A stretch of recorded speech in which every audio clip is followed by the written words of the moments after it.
too fly for one sister. And then she leave a piece, I won't miss her. I'ma put a ring around it. Oh, no. Bitch, you for the street like basketball goes. I always knew she'd let that lane hit her. Won't get a cent from me, I ain't simple. Bitch, now I ain't gonna work it out. I ain't regular out. No, I ain't gonna work it out. I ain't regular out. You civilian out. Nah, failure out. I ain't gonna work it out. Cause I ain't regular out. Goddamn, love them age damn dick, she love, nigga. Ain't no taking nothing back. Cause I ain't regular out.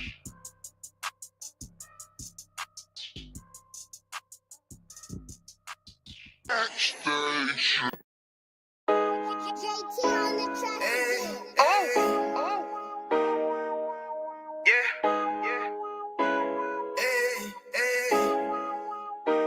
Fuck wrong with you, boy?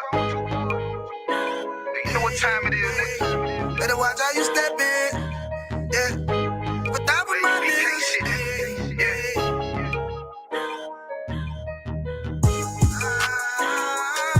I'm in you. Got my nigga Rawan with me. But that was my niggas, it'll be an honor. You know what I'm saying? Under commanding General, your honor.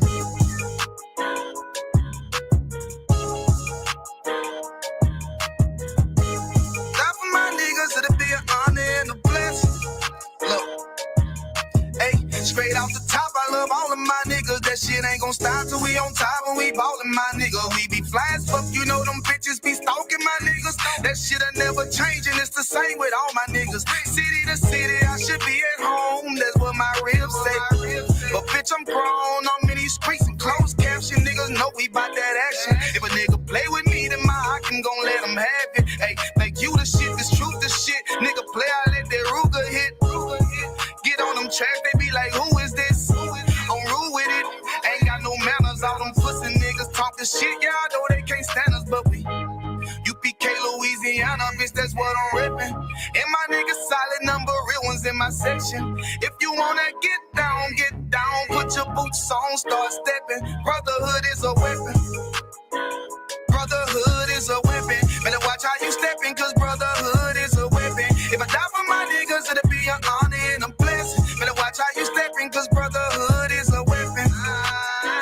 Brotherhood is a weapon. Better watch how you steppin', cause brotherhood is a weapon. If I die for my niggas, it'll be an honor and a blessing. Better watch how you steppin', cause brotherhood. I lay my life down right now for all my sisters and brothers, because I love them. I see them dapping, man, hug them. It's amazing to see how well we adapt from the struggle. Born again from a life of sin, trapped in the gutter. My mind frame was to kill my own kind. Feeling inferior, waking up ready to die.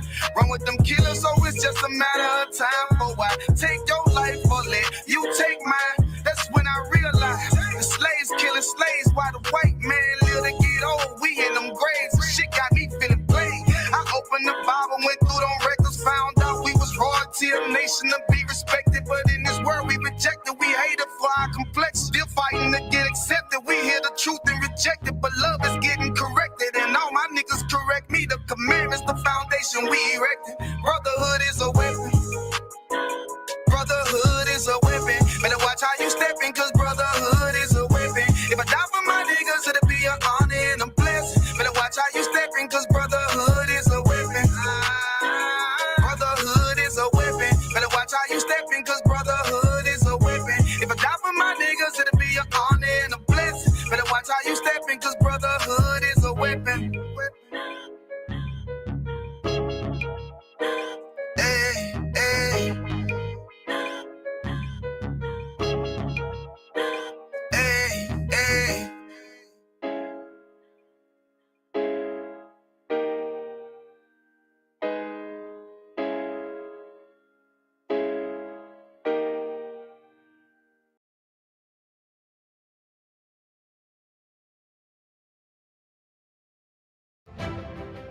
Game of Thrones King's Road.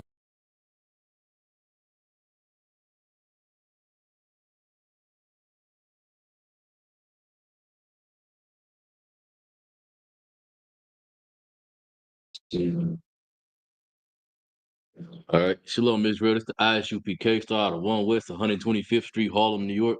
Under Commanding General Yohana. This is Thursday night scripture breakdown class. And the title of the class is Fundamentals in the Truth. What do I mean by fundamentals in the truth?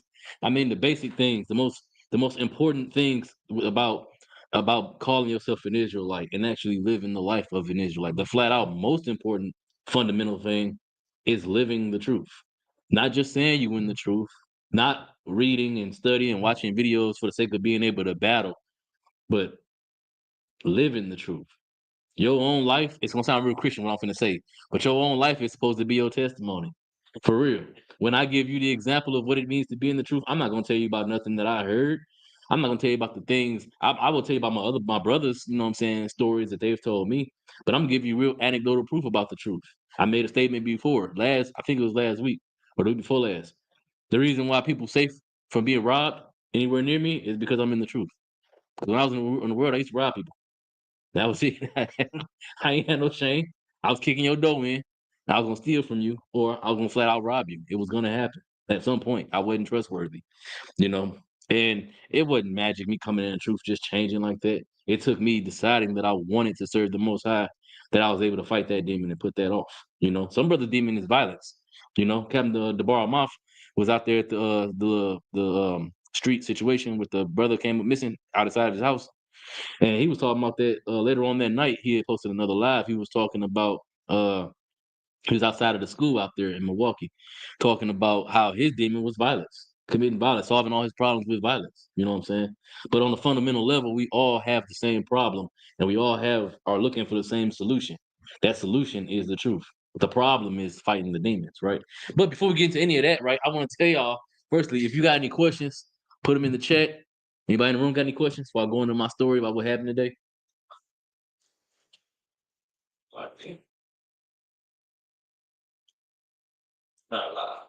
No sweat. You sure?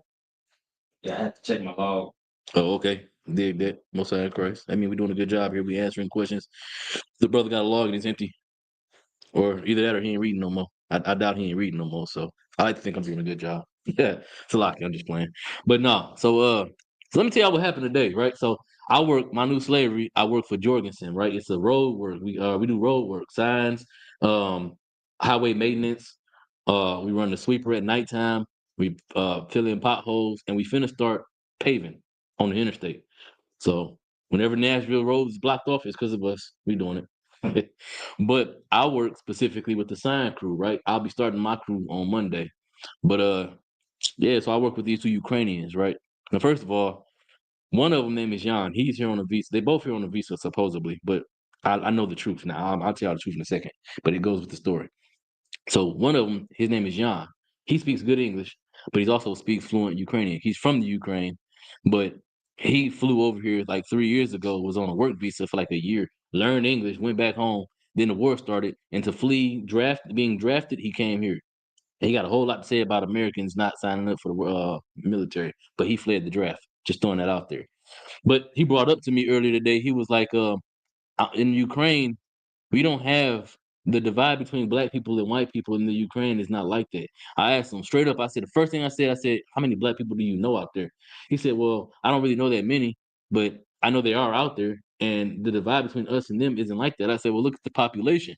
If the population is small, then the divide ain't gonna be that big because there ain't enough niggas with a problem to say something. There's 5 of them in the whole country. You know what I'm saying? What are they gonna do? You know what I'm saying? So, he started going into asking questions like, how come we can't just put the past behind us? Why come the past gets brought up so much here in America? I know he's like, I know it's a big deal that America had y'all ancestors in slavery, but why does it keep getting brought up? Why don't y'all let it go? I said, how could you expect us to let it go? That's like me telling you to let go of the fact that whoever you know over there in Ukraine is getting bombed right now is getting bombed. That's like you telling me that we shouldn't care about what's going on to your people right now. He said it's different because they're in full blown war. Y'all weren't at war. I said we are at war. The white man's hubris it forces him to be blind to the truth that there are people that are being oppressed that he can't understand.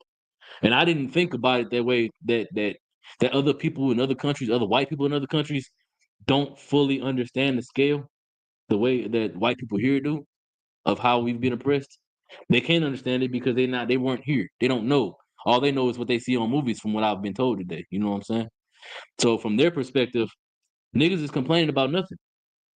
He literally said this to me. He said the government is giving y'all food stamps, Section 8, WIC, Families First, and all of this government assistance. He said they're making reparations to you every day. And I straight up asked him, I said, do you know how many black people get unalived at the hands of white people and white people get off? White people don't go to jail. I brought up Dylan Roof Storm. He unalived a whole bunch of black people in the church. And they took him to Burger King. That's insane. Why was he not shot? Because he wasn't black. You know what I'm saying? Mark Zimmerman. Or what's that his name? Mark Zimmerman? George Zimmerman. Salaki. I'm thinking of Mark Zuckerberg. He racist too. Salaki. Cause they keep every time I post something on Facebook about the truth on my page, every now and then they get knocked off. They get flagged. And I don't even be saying nothing. But anyway, that's neither me nor there. But what's his name? George Zimmerman. Same situation. You know what I'm saying? He murdered a boy. Murdered him for no reason at all. The report came out that they told him to stand down. He wasn't even on duty. He wasn't even a cop. He was security. And he murdered that boy. So I explained all these things to the Ukrainian, and he couldn't understand. He couldn't see the connect. And I think so. There's an article written by a Jewish college guy. I forgot his name. Well, he was in college when he wrote it. Rather, it's a Jewish author though, and he said all white people are psychopaths. I believe it. I don't believe they have the ability to feel empathy for black people. But we would join ourselves to them. We fought, marched. What the old folks say?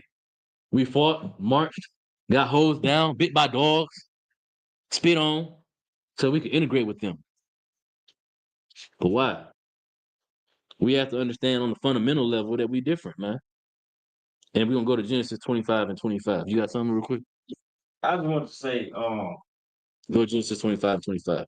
Go ahead. so my algorithm is different because I built it. How they say, I built this algorithm brick by brick. God. I did it, and I'm on the racist side. I'm on the racist side of Instagram. So I see a lot of black people think that it's Wonderland, but I see the racist white people, like it's racist white YouTubers, podcasts, all kind of. And one of them, this how blind black people is. One of them was going around and asking black people. They was asking them, "Can you name one invention that a black person made? One invention, a contribution to society a black person has made?" They couldn't answer. He was asking them. He was asking them all kind of questions. Another one went kind of hard on this black on younger black dudes. He was like, "We fought and died for you. The Union did it," and not knowing that Abraham Lincoln said if they could have saved the Union without freeing the slaves, they would have would. done it. Mm-hmm. It's like we blind to the fact that they literally are racist. They act like we crazy when we say something though. Exactly. And that's the same thing that the Ukrainian was saying to me today. He was like, why do y'all keep bringing it up? Why don't y'all let it go? How can we come together? We're not supposed to come together. Read Genesis 25 and 24. Yeah, we're not supposed to come together. Oh, Salaki, sisters, if y'all have any questions, let me know. The book of Genesis, chapter 25 and verse 24. Mm-hmm. And when her days to be delivered were fulfilled, behold, there were twins in her womb. So there was twins in Rebecca's womb, right? She was Rebecca? Yeah, Rebecca's womb. She was pregnant with Isaac and Jacob, right? Keep going. Verse 25. And the first came out red, all over like in hairy garment. The first came out red. Now, why is it chronicling the fact that he came out red? And the whole up to this point in the Bible, he never described what nobody looked like. This is the birth of the first. Oh, go ahead, sis. I was gonna ask you a question. Go ahead, answer it. Exactly. It's the birth of the first white man. He's red and all hairy. Now, why was he red? Why he come out red like a garment? You ever seen a white baby born? A white baby be born? They come out crying and screaming and all that tension, that tenseness, they turn red. They literally born like little red ball. You feel me? Like red pile of mush. Meat sack. Go ahead. All over like in hairy garment. They hairy as hell. Keep going. And they call his name Esau. Y'all know what the word Esau means? Go ahead. Wasted away. No. No, Esau in Hebrew. You know what Esau in Hebrew is? I do that. So like That's in the Greek. out of one. So Adawam. You know what Adawam means? it's not wasted away. Well, Adawam means red. Adawam is the color red. Okay, come. So they literally named him by how he looked because he was so red. You know what I'm saying? All right. But Esau, Edom, is wasted away. Edom means wasted away, but Esau is Adawam, and Adawam means red. Keep going. Verse 26. And after that came his brother out, Mm-hmm. and his hand took hold on Esau's heel, Right. and his name was called Jacob. Keep going. And Isaac was 80 years old when she bare him. Right. So after Esau was born, Jacob was born. So you see how they didn't give a description of the second born son. They didn't tell you what he looked like. They didn't tell you what his texture, his features, and his name ain't got nothing to do with what he looks like. His name is just like all of our names. It describes his spirit. The word Jacob, Yaiquab, do y'all know what Yaiquab means?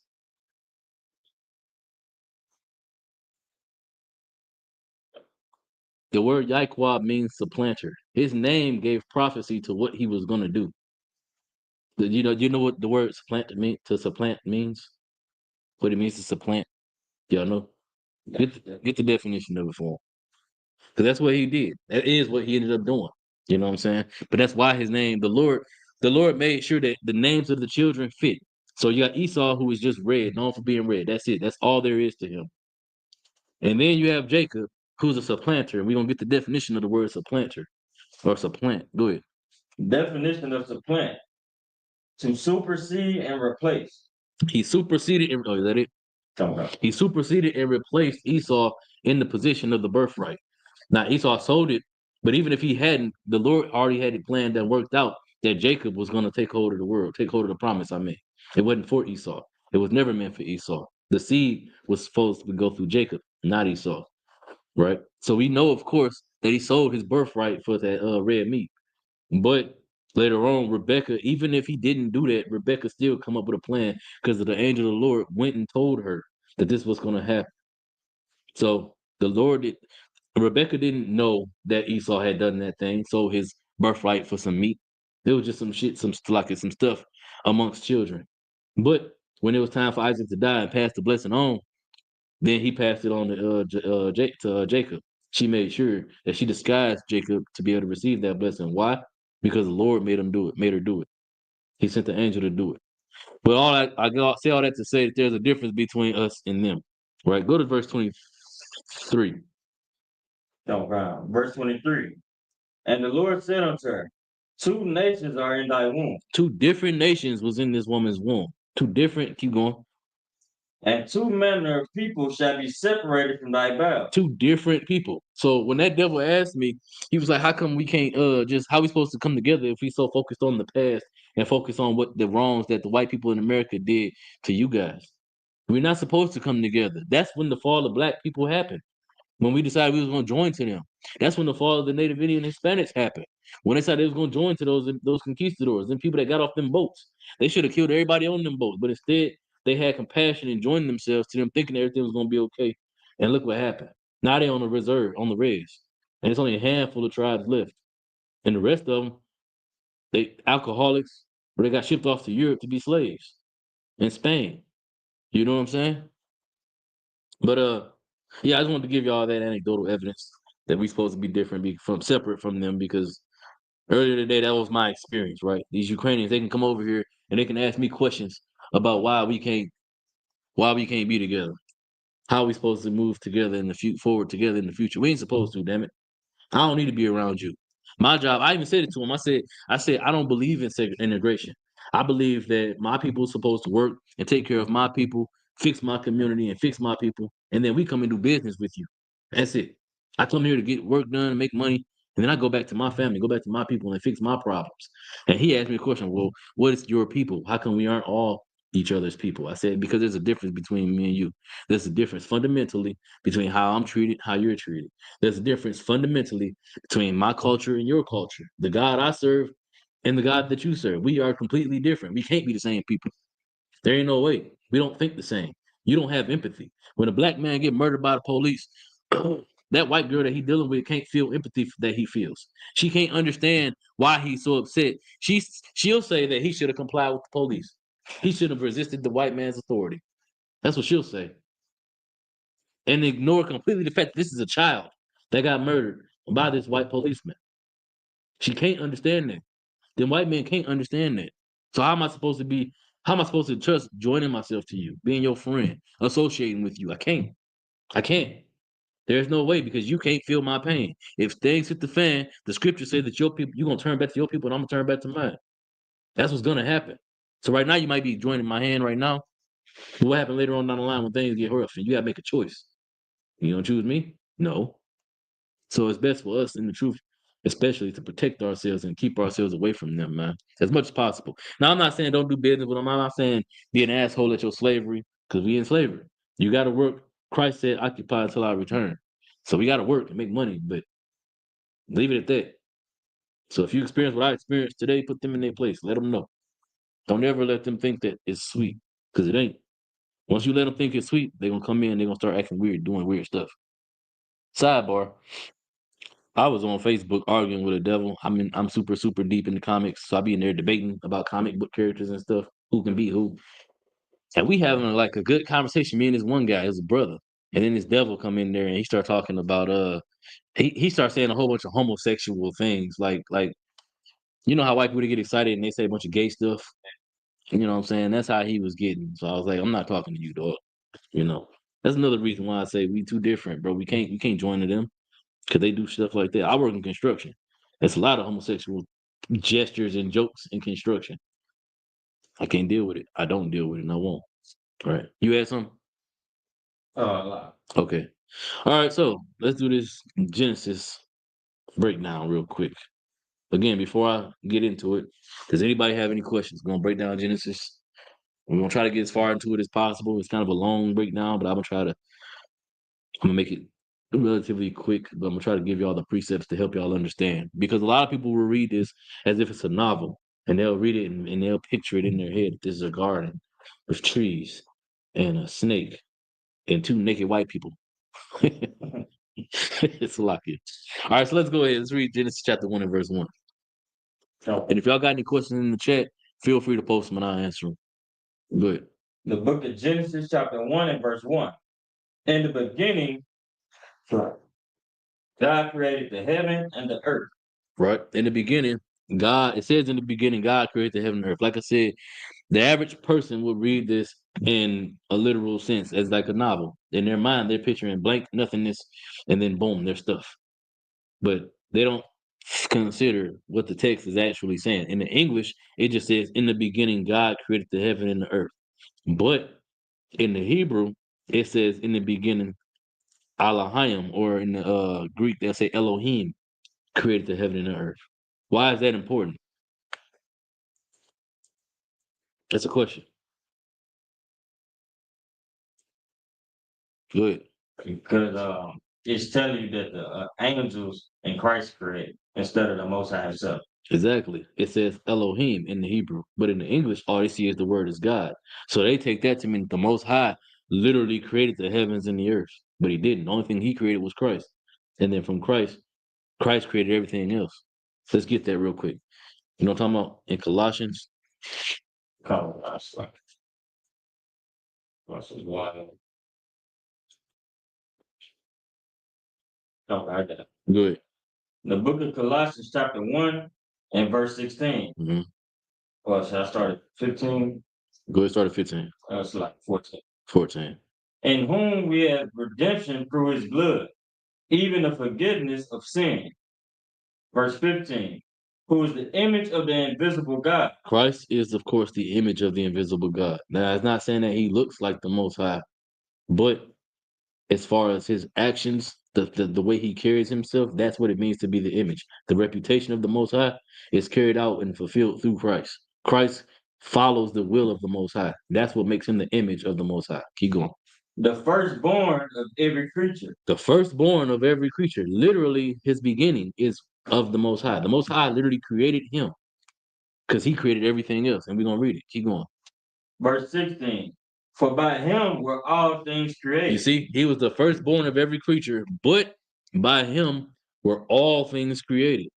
So when we read back in Genesis chapter 1 and verse 1, it says, in the beginning, God created the heaven and earth. The God right there ultimately starts with Christ. It doesn't start with the Most High, because the Most High didn't create the heaven and earth. He created Christ, and Christ created everything. Read it again. Come. By him all things created Mm-hmm. that are in heaven and that are in earth, That are in heaven and the earth. He created the heavens and he created the earth. Keep going. visible and invisible, Mm-hmm. whether they be thrones or dominions or principalities or powers. All things were created by him and for him. You see, it was created for him. Why was it created for him? It was created by him. We already know why, because the Most High told him to do it. But why was it created for him? Why do y'all think it was created for him? I want answers. Go ahead, sis. Made for him, so he can fulfill the most high word. That's a good answer. It was made for him because it was made for him to rule it. It exists solely for the sake of his rulership, so he can rule it. That's it. To bring glory to the Most High. That's the whole point of everything. What's the whole duty of man? Good. To keep the commandments of God. Yeah. To serve him, bring him glory. But to do that, we have to serve his son. Why? Because we didn't obey him. We decided we wanted a king, so he sent us a king. But he sent us a king that wouldn't. I won't say it that way because that's gonna sound real Christian. He sent us a forever king. Only one king. We've had other kings, and other kings were appointed. David was the first king chosen by the Most High, but David was just a means to an end. The end being Christ. You know what I'm saying? That's the king that we were supposed to have. That's the one that the Most High appointed for us to have, right? But all of everything exists for Christ to rule it, so that he can make it all bring glory to his Father. Let's go back to Genesis chapter 1, verse 2. So we understand Christ is the God that created the angels, that created everything. Now, is he the Most High God? No. The word God just means angel, messenger, power, authority. Christ was the power and the authority that gave power and authority to the angels to create everything else. Right? Keep going. Genesis chapter 1, verse 2. And the earth was without form and void, Mm-hmm. and darkness was upon the face of the deep. Right. And the Spirit of God moved upon the face of the waters. Keep going. And God said, let there be light.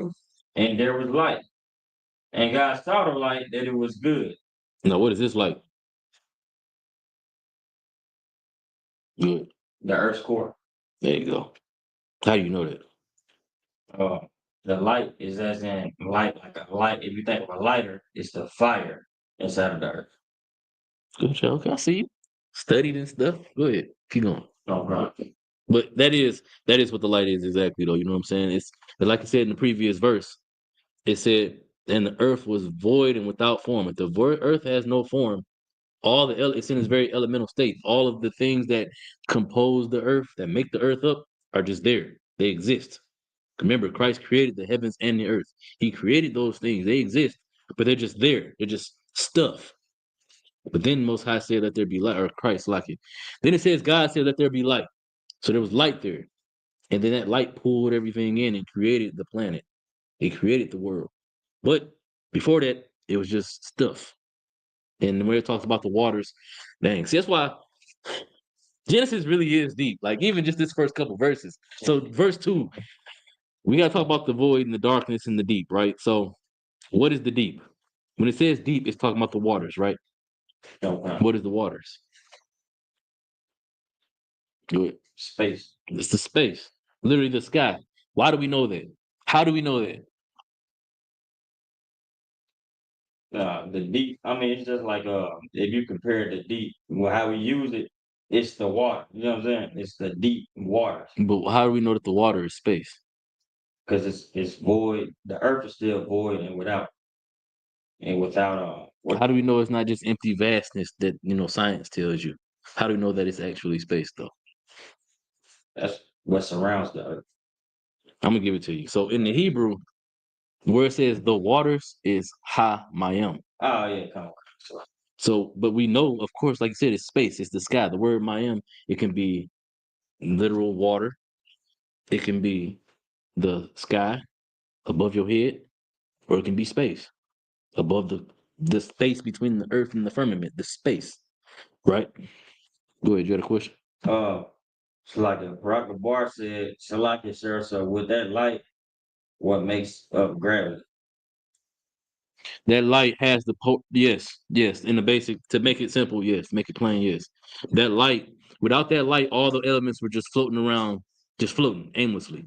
But then the light was formed, and then that's what created the core. That core had gravity, and it pulled all the forces together.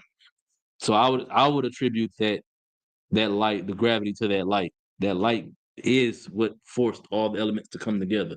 It formed the core, and then all the elements came to it and created the planet. So yeah, kind of good. Salaki. So high mayim is space. Hamayim is the waters, literally the waters. Okay. So Shemayim is Heaven. okay. That's the heaven where the Most High is? Mm-hmm. Okay. Okay. Kind. But Mayim, it represents space. Hold on. It says the face of the waters. So technically, no, this is Shemayim. It's the same thing though. It's space. It's out there. It's where the Most High dwells. And so before the firmament existed, this is the creation of the divide. So before there was a divide, it was just the elements floating around, and everything was in Shemayim. Everything was in the fourth dimension, right? But then we read it says, and the earth was void without form, and darkness was upon the face of the deep. Darkness was upon the face of the deep, meaning that it was nothing. There was no light. It was just black. Okay. Over in Shemayim, there was a void right there. And then the Lord created the light and then brought all the elements together on that void to create the earth. Keep going. That's what I'm saying. See, Genesis is deep. It's way deeper than just reading this little bit. Go ahead. That's why really drawing it would give a better It does. like it will help understand it more. Shalom on Christ. Press. Because everybody wouldn't kind of understand how it looks. You know what I'm saying? John. Yeah. Imagine, I can make it real plain. So imagine we got this board. Y'all on camera can't see this, but on the board right now, there's a earth, a sun, and a moon, right? Everything outside that board is Shemayim. And then it says, God, in the beginning, God created the heaven and the earth, right? I'm glad y'all here. So I'm breaking down Genesis chapter 1 because in the church, they'll tell you that God created the heaven and the earth from nothing. And then I'm going to give you all the breakdown of what it actually says, right? So it says, God created the heavens and the earth. So that's basically like, imagine he's Christ and he went up and drew that on the board. That's what Christ did. Christ Christ created the heavens and the earth, right? So let's say everything outside this board, this whole room is heaven, Shemayim, right? The fourth dimension. And then he created the heavens and the earth and put it on that board. Make it real easy for people to understand. And we're going to keep referencing that so that I can explain this and y'all can build a mental picture of what I'm saying. Those of y'all that's not physically here. Y'all got any questions before we continue? Go ahead, keep reading. Oh, wow. And God divided the light from the darkness. Mm-hmm. And God called the light day, and the darkness he called night. Keep going. And the evening and the morning were the first day. Right. So after the creation of the planet, that's when we got the first day. The evening, the nighttime part of it, when it was dark. Keep going. Oh, God. Oh, let me explain that too. So that's why we say from sundown to sundown with all the high holy days, with all the fasts, with everything you unclean ceremony from sundown to sundown, because the evening and then the morning were the first day. The days don't start when the sun comes up. The days start when the sun goes down. Why? Because it says the evening and the morning were the first day. The first day consisted of the evening and the morning. So then the next time the sun go down, the next evening and then the morning is the second day. Right? Y'all following? Keep going. Oh, God. And God said, let there be a firmament in the midst of the waters. Right? So the firmament is a divide between our reality in the fourth dimension where the Most High live, heaven, right? That's why you got, no matter how high up in space you go, you'll never get there because there's a divide. Keep going. Come down.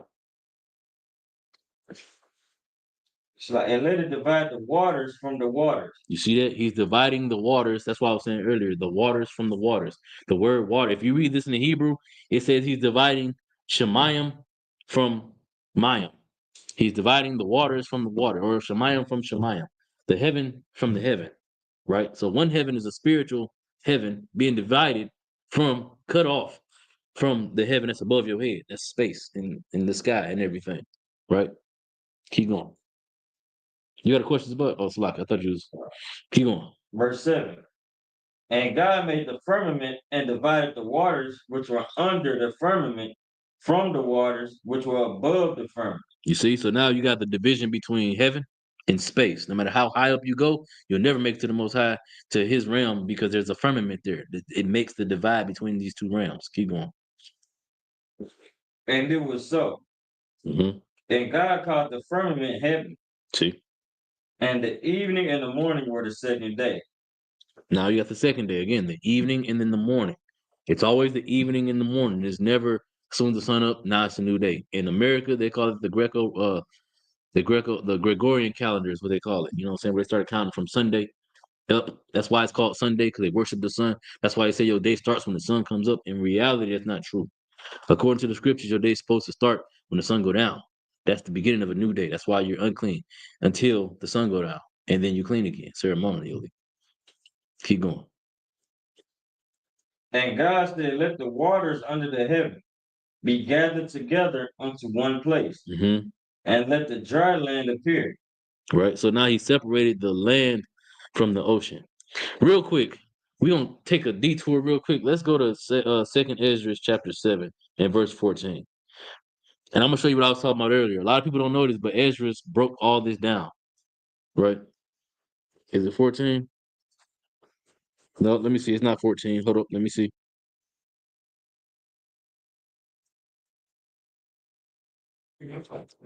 Uh,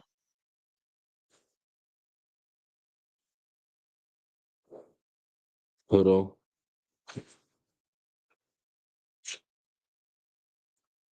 Okay, hold up. Let me look for it.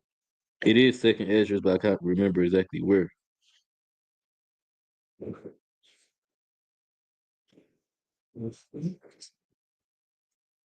Okay, let me go. Let's get Second Ezra chapter 6 and verse 49.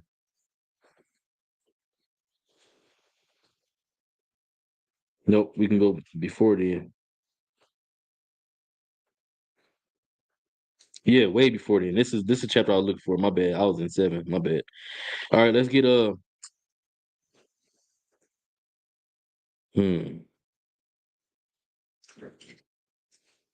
Let's start at verse 38.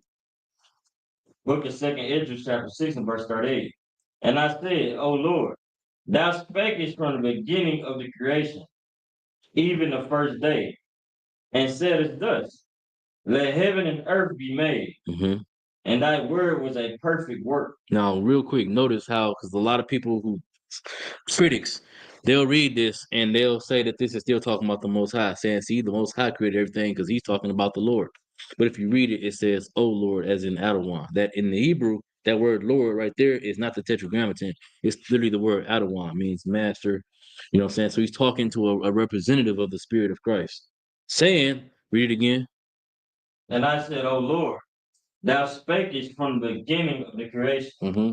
even the first day, and saidest thus, let heaven and earth be made, and thy word was a perfect work. Keep going. And then was the spirit and darkness and silence were on every side. So there was darkness, the Spirit, darkness, and silence was everywhere. Keep going. The sound of a man's voice was not yet formed. Nothing was formed. Keep going. Then commandest thou a fair light to come forth of thy treasures, Mm-hmm. that thy work might appear. You see? So now we got the reading, we got Ezra's chronicling what happened in Genesis, the beginning of all creation, starting with Christ, starting with the Most High commissioning for the earth core to be formed. It come out from his treasures. Imagine you got a brother standing here. He got the magic satchel, right? Y'all know what the magic satchel is? We don't get into the magic satchel, but he got the magic satchel, right? And then he just reached back and he pulls out this glowing orb of light. That's literally what we're describing here, right? And he said that all of it's gonna come together on this one thing. Read it again. Come. And then was this slide. And then was the spirit, and darkness and silence were on every side. Mhm. The sound of a man's voice was not yet formed. hmm Then commanded thou a fair light to come forth of thy creatures, Treasures, slide, treasures, that thy work might appear. right? So the work appearing is literally he brought forth this light, and then all the work appeared onto the light. It appeared onto the light. So the brother asked about gravity. That's what made me think about this scripture. It's because that's what literally what the verse is describing. He pulled it out, and then all the elements that was floating appeared onto this light, right? That's how we know it's the earth's core. Keep going. Upon the second day, thou madest the spirit of the firmament. Hold that. Let's go back to Genesis chapter 1. No, we're on the second day, right? Keep reading. My bad. Slocky, keep reading.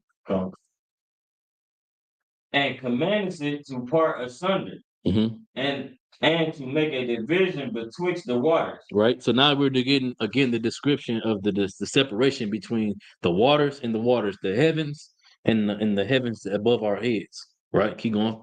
That the one part might go up, and the other remain beneath. And the beneath obviously means beneath the barrier between the Most High's realm and physical space. Keep going. Upon the third day, thou didst command that the waters should be gathered in the seventh part of the earth. hmm 6 parts hast thou dried up, and kept them, to the intent that of these some being planted of God, and till might serve thee. What is that saying? Well, that's talking about eventually there's going to be a creation of creatures that are going to dig up earth. So the Most High he's separating all of the ocean from the patch of earth that he's going to leave bare. Right. Now let's go back to Genesis from that point, because now that I like Ezra's because it jumps forward fast. You get whole days worth of breakdown instantly. But let's go back to Genesis chapter 1, because I gotta give y'all the full Genesis breakdown. You know what I'm saying? We in verse 16. Slakia, 14. Genesis chapter 1 and verse 14. And God said, Go ahead. let there be lights in the firmament of the heaven. So now you got the creation of 2 lights in the firmament. This is how we know. If you was wondering why in the beginning where we said that the first light and the darkness weren't the sun, that first light wasn't the sun, this is how we know that it's not the sun. Keep reading. To divide the day from the night. He created 1 light to divide the day and 1 light to divide the night. Right? Keep going. And let them be for signs, Mm-hmm. and for seasons, and for days and years. So he's talking about literal sun and moon here. We're supposed to monitor the sun and the moon for signs, seasons, years, everything. Keep going. And let them be for lights in the firmament of the heaven to give light upon the earth. Mm-hmm. And it was so. You see, that's how we know that it's the sun and moon too. Because that's literally physically what they do. They give us light. Without the moon, it'd be black at night. Even in the woods, when the trees is out and they covering the light, you can't see your hand in front of your face because of the trees. If the trees wasn't there, you'd be able to see your hand in front of your face. Why? Because the moon gives us light as well at night. Keep going. And God made 2 great lights, the greater light to rule the day, and the lesser light to rule the night. See? He made the stars also. Mm-hmm. And God set them in the firmament of the heaven to give light upon the earth. Let's go back to 2nd Ezra. Matter of fact, you stay in Genesis. I want you to stay in 2nd Ezra. That way we can go back and forth, because we're going to read them both and break them both down. They kind of help with the understanding as well. They make things plain. And plus, there's things that I'm positive that y'all officers don't even understand about the way Ezra breaks down Genesis. But I'm explaining to y'all. It's not even hard. It's not that deep. But it's things that you ain't never heard it before, you just don't know it. right? It's about go ahead and continue in Ezra. Do you remember where we were? Khan, Go ahead. Second Ezra, chapter 6, and verse 43. For as soon as that word went forth, the work was made. So as soon as the Most High gave the order to Christ, Christ gave the order to the angels, and it was done. Y'all know what Christ's name means? Slack it. Y'all know what Christ, one of Christ's titles is?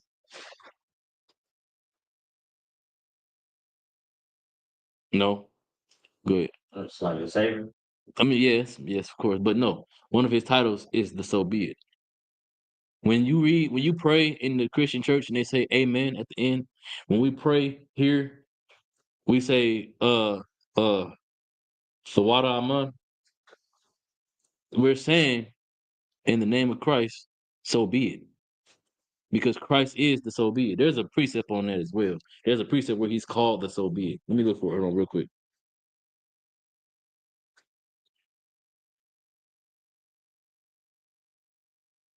I think it goes, thus saith the so be it. Let me see it.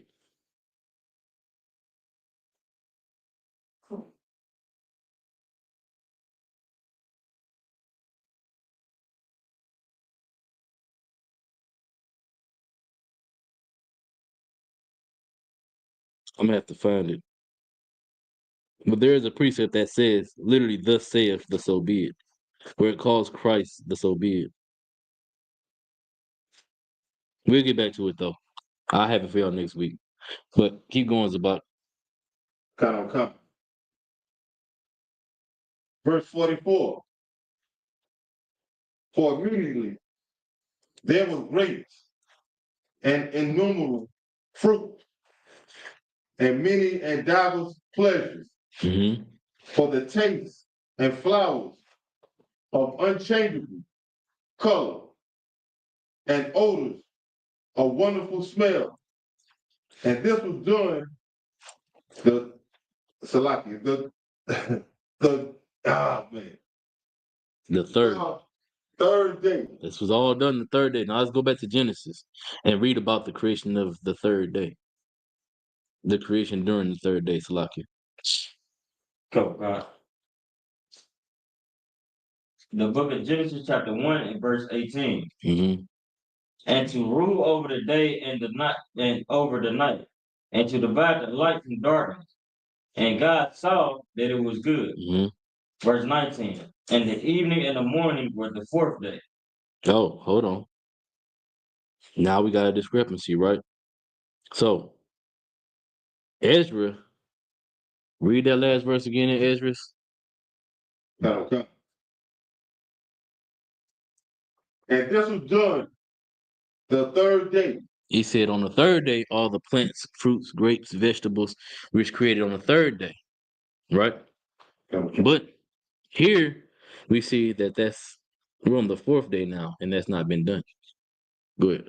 Yeah, we skipped over it. It's Genesis 1, 11, and 12. We skipped over. How we skip over all that? You told me read verse 14. Oh, did I? Salakia. Salakia, go ahead. My bad. Go back.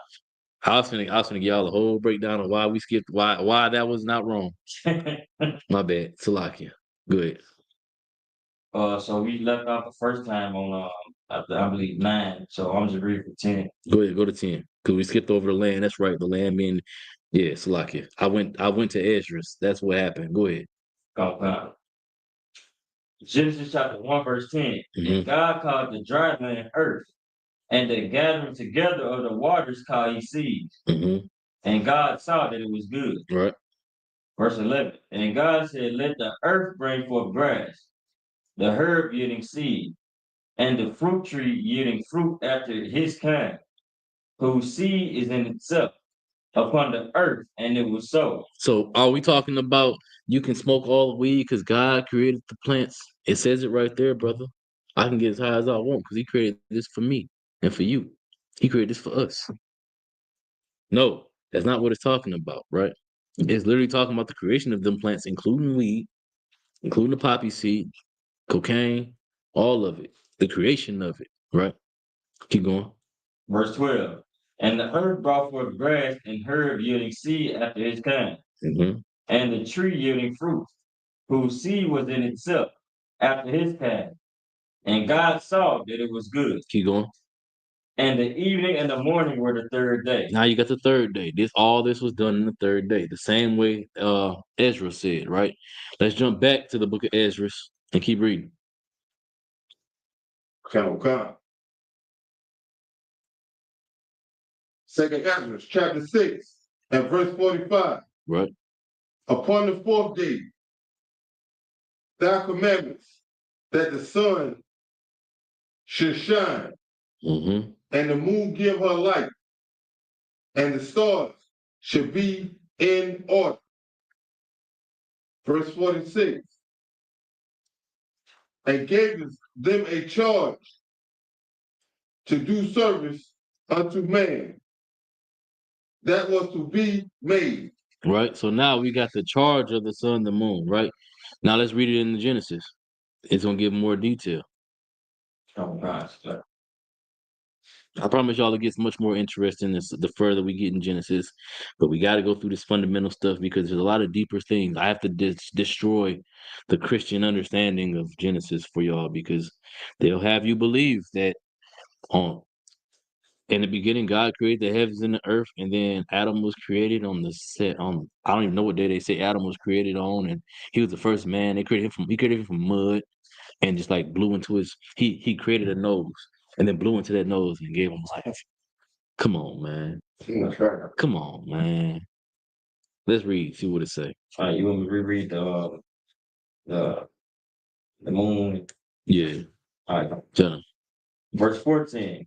And God said, let there be lights in the firmament of the heaven to divide the day from the night. Jump to 18. Okay. Verse 18. And to rule over the day and over the night. So again, Ezra spoke about the charge that the sun and the moon had.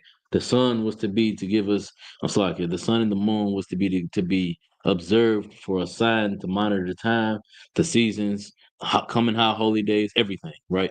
We don't worship these celestial bodies, but the heathen do. How do we know that? Go ahead. Because like if I may, because they have the astrology Mm-hmm. thing that they post and The zodiacs and all that. Like, Oh, Clark, you won't say that? I was gonna say zodiacs and like how they do when the solar eclipse be happening. Like they Mhm. go get all the glasses and all that stuff. All that weird stuff. Now, where is that in the Bible? But What you just described, all of what you just described, what it's about, just describe. Where is that in the Bible? like not to do it. Yeah.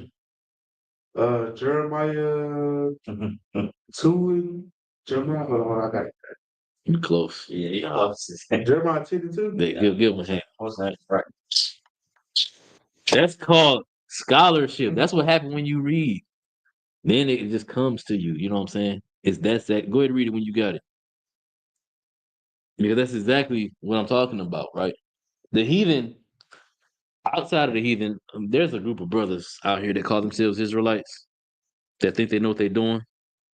These niggas, they worship. They have a whole invented, man-made invention of a high holy day. They call it the new moon, the feast of the new moon. What they call it? The feast.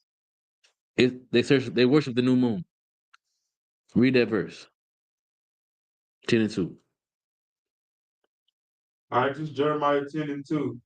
This saith the Lord, learn not the ways of the heathen, Mm-hmm. and be not dismayed at the signs of heaven. Don't be amazed and shocked and put off by the signs in heaven. Keep going.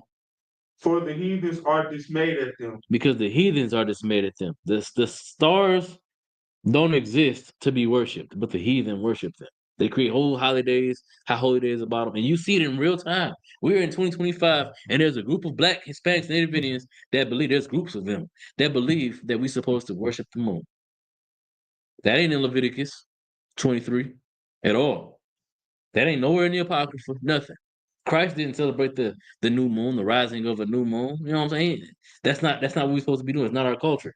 But they inherently have a desire to worship something. So they unintentionally are following the ways of the heathen. Right? Let's get back to keep reading in Genesis first. Stop. And God saw that it was good. Mhm. And the evening and the morning were the fourth day. Right. So now we got the fourth day, the invention of the sun and the moon. Go ahead, Zabak. Come. Verse 47. Upon the fifth day, thou saidest unto the seventh part, where the waters were gathered, Mm-hmm. that it should bring forth living creatures, fowls, and fishes. And so it came to pass. So the Most High sent for he demanded that everything come up out the waters, life sprout on in the earth, right? Keep going, Zabak. Come. Verse 48. For the dumb water and without life brought forth living things Mm-hmm. at the commandments of God. See what I'm saying? Keep going. Come. That all people might praise thy wondrous works. Stop right there. Continue in Genesis. You're gonna read Genesis for a second. Now I'm about to make a point that's gonna blow the whole Christian mind. Go ahead.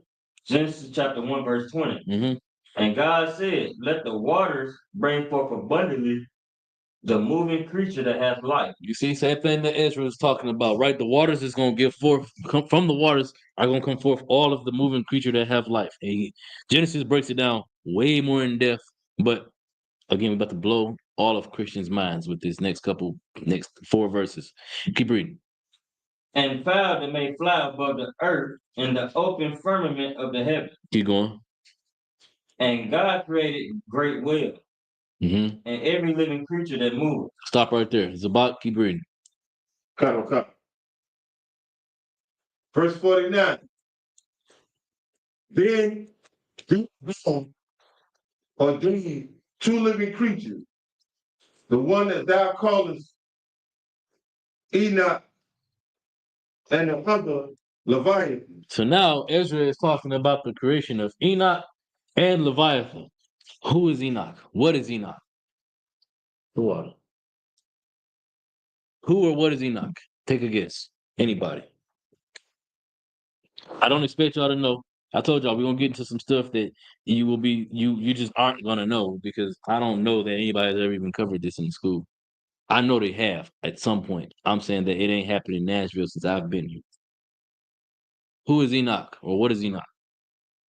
What? Keep reading, Kanakia. I'm gonna give y'all what Enoch is. Keep reading. Start over in that last verse where it talks about the whales. And God created great whales and every living creature that moved. Stop there. Zabak, read that verse again. Verse 49. Come. Verse 49. Then didst thou ordain 2 living creatures, Mm-hmm. the one thou calledest Enoch and the other Leviathan. Now, real quick, it says 2 living creatures, right? Is this literally 2 creatures? What is this talking about? It says Enoch and Leviathan. 2 different creatures. Is there a giant creature? That's not the right question to ask because there is. That's not the right question. But Enoch, right? There is a man named Enoch. There are men named Enoch, but we're not talking about the creation of man right here. When it talks about Enoch, it's talking about the creation of beasts in the earth, flying and on land. Cows, bovine, swine, birds, bugs, everything. All of that is Enoch. But Leviathan is literally all of aquatic life. It's not just one creature. And Job, it references Leviathan, but that's a whole different thing. But right here, it's talking about the invention of the creation, Salakia, of all of the fish, of all the aquatic life. And then Enoch is every creature that dwells on land other than man, right? And I'm gonna show y'all that later on in the same chapter. But read Genesis. So,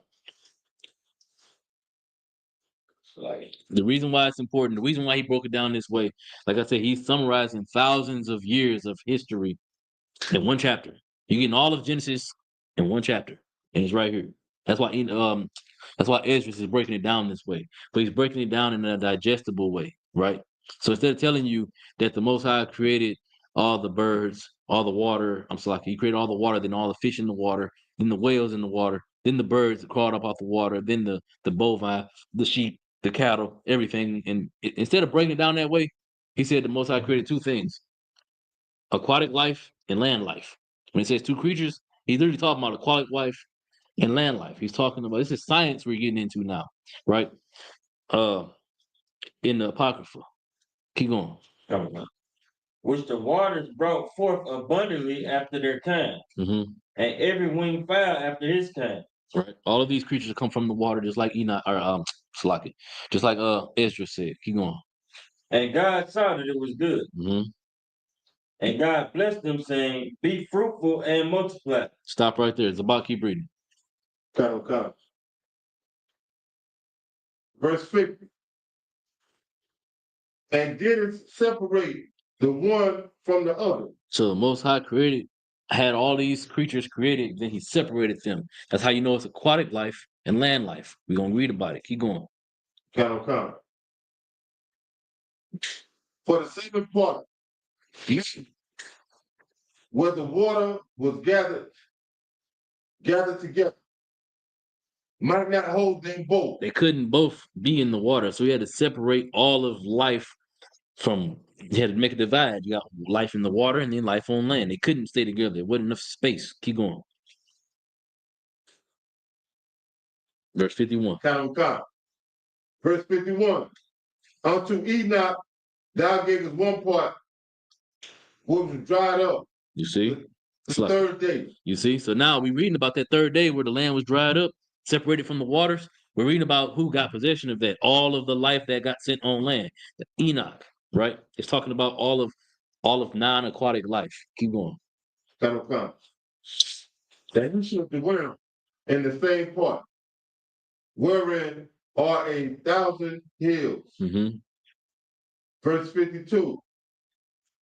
But unto Leviathan, thou gavest the seventh part, namely, the moist, and hast kept him to be devoured, of whom thou will and win.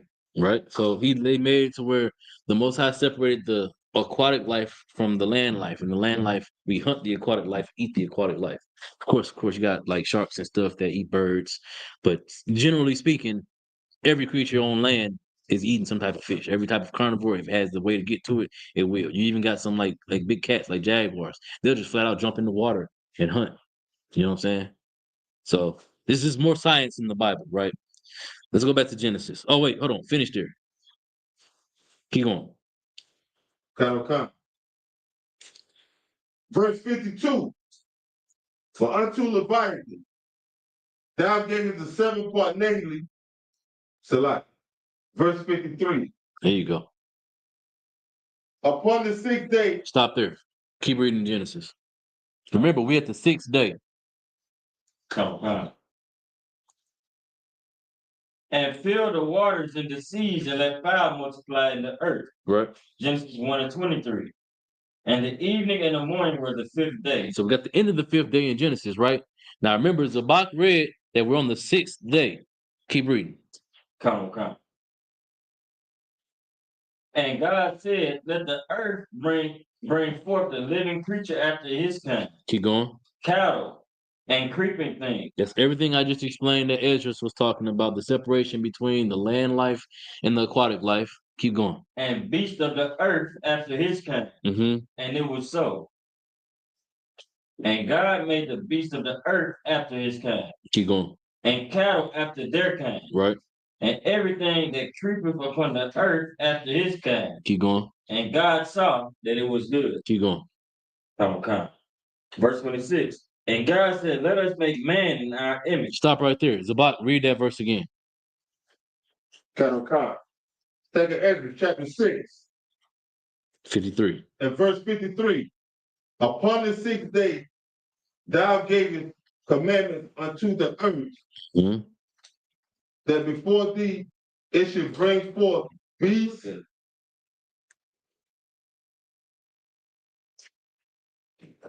What's that?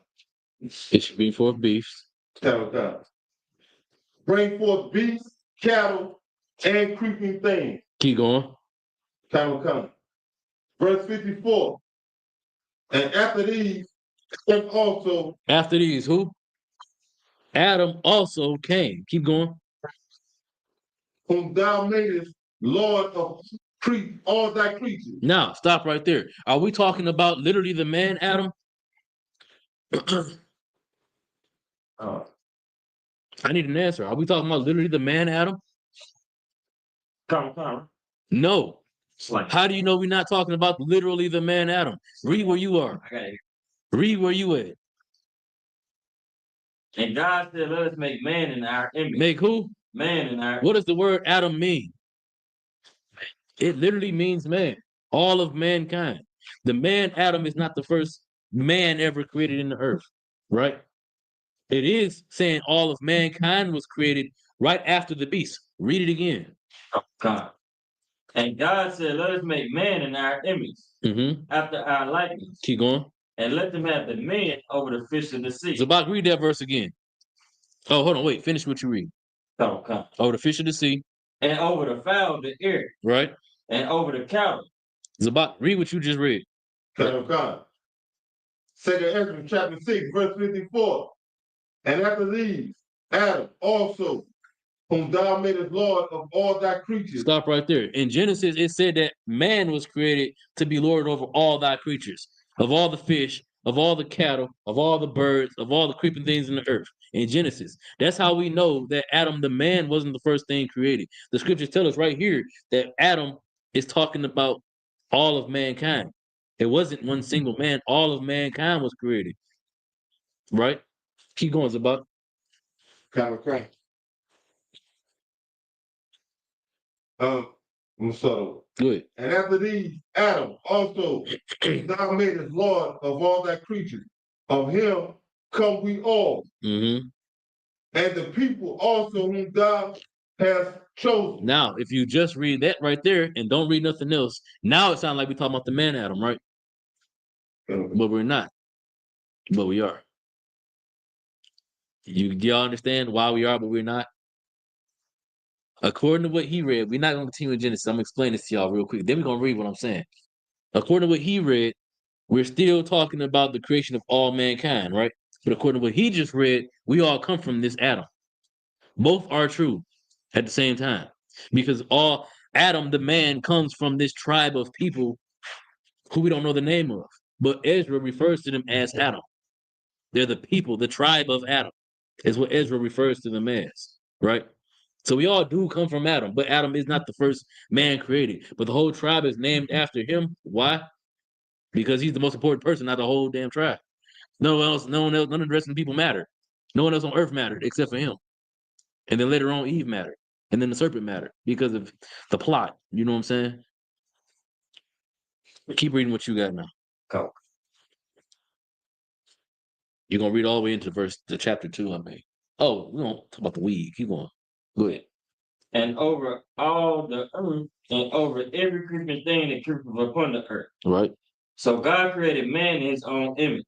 Mm-hmm. In the image of God created he him. Right.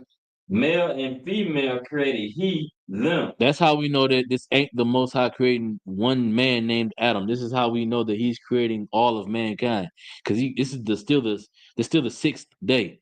And he's created male and female already. They already exist in a boom of people. It ain't just one or two people, it's a whole people. There are people being created. Go ahead. So like the day is 1,000 years if they don't know that. Get that precept. Okay. Hold Second it. Peter chapter 3. It's the book of 2 Peter chapter 3 and verse 8. Mm-hmm.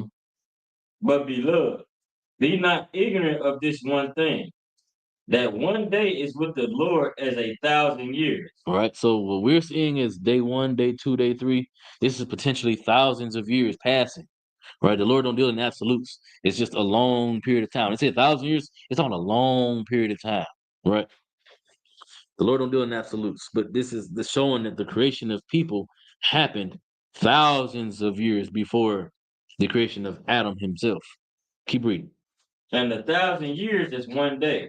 Mm-hmm. That's it on that. Keep What going. was that precept? Oh, Salaki, what was the precept? 2 Peter chapter 3, verse 8. Go back to Genesis,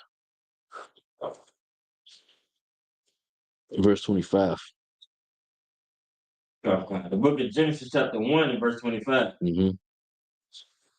So like we was in verse 28, starting 28. Oh, my bad. Salaki, go ahead.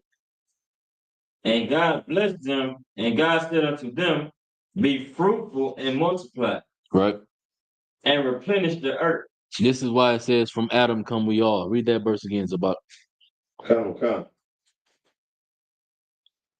verse 54. Chapter 6, verse 54. Mm-hmm. And after these, Adam also, whom thou madest Lord of all thy creatures, of him come we all. And the people also, whom thou hast chosen. Sidebar. This also is a precept to prove that the Most High is racist. He has a chosen people. He said, the chosen seed come from Adam, and also like it says all people come from Adam, and the people that he has chosen come from Adam. So he made a distinction right there. Keep reading, Zabak. Come. Verse 55. All this have I spoken before thee, O Lord, because thou madest the world for our sake. The sake of the seed is what it's talking about when it says our sake, the chosen seed, the chosen people that it was talking about in verse 54. Keep reading. Come. Verse 56. And for the other people. The other people being everybody who's not of the chosen seed. So again, like I said earlier, when I said that the Most High don't give a damn about the rest of the people of Adam, that's why the whole nation of humanity was called Adam. Because the Most High didn't care about them; He only cared about Him. And we're about to read it. Keep going. Come. Thou hast said. Hold on, start over. Come. And for the other people, which also come up, Mm-hmm. thou hast said that these are nothing. They are nothing. Keep going. Come. But be like unto, and have likened the abundance of them unto a drop that falleth from a vessel. Right? So the Lord is making a distinction between his chosen people and everybody else. The chosen people are the seed of Adam, the man Adam, right? All people come from the seed of Adam because the seed of Adam ultimately is all of the boom of humanity. But the chosen seed of Adam is the chosen seed of the man Adam. You had your hand up? So Boss want to put a question in the chat. Good. Says, Salakia, sir, what's the best scripture I can use for our people for defending and relying on Trump? We have hope for a nation that cannot save us. What verse is that? Jeremiah 14. What is it? Is it Jeremiah? In our longing, we have sought for a nation that cannot save us. That might be Lamentation. Lamentation, my bad. Yeah, not Jeremiah. Lamentation. So, like, if you don't know, Lamentation was written by the prophet Jeremiah. He was lamenting the oppression of our people. You know what lament means? Why he looking that up? To lament something is to have grief, to be in sorrow. Lamentations 4 and 17. 4 and 17. There you go. Go ahead, read it. The book of Lamentations, chapter 4, verse 17. As for us, our eyes as yet fail for our vain help. Mm-hmm. In our watching, we have watched for a nation that could not save us. In our oppression, we've sought to appease our oppressor. We've developed Stockholm syndrome. Maybe if we love him a little more, he'll stop killing us. He'll stop oppressing us. Stop shooting us down in the streets. Stop all of the heinous things they do to us. No, they won't. Read it again. Oh God. They just said it right there. As for us, our eyes as yet fail for our vain help. In our watching, we have watched for a nation that could not save us. They can't save us. No matter how kind they are to us, they can't fix us.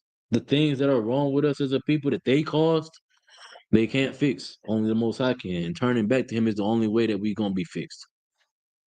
All right. Let's go back to Genesis. We'll go until it's 8:30. Give me 15 more minutes, y'all. It's a lot. It's a long breakdown. I ain't even getting to the meat of it. This is just the baby, the milk. It's a lot. But that's why it's called the fundamentals. Because you have to understand these things because Christianity will put a veil over your eyes and tell you all these things and they'll build this magic image in your head of a scenario that ain't true. I don't want to imagine naked white people, and I don't want y'all to imagine naked white people in the woods. You know what I'm saying? They got a damn leaf covering their genitals. I don't want y'all to imagine that. The truth ain't that. Good. That's another question. Said, could I be able to also tie that in with breaking down World War III, considering our people are counting on America to come out on top? Yes, you can. Because it doesn't matter if America comes out on top. You still a nigga. You still a spick. You still a wetback. You still a savage. You still gonna be on the barrio, in the barrio, or on the reserve, drinking yourself to death and getting abused by your oppressor, regardless of whether America come out on top or not. So yeah, you definitely can use that precept for that. Go ahead, keep reading.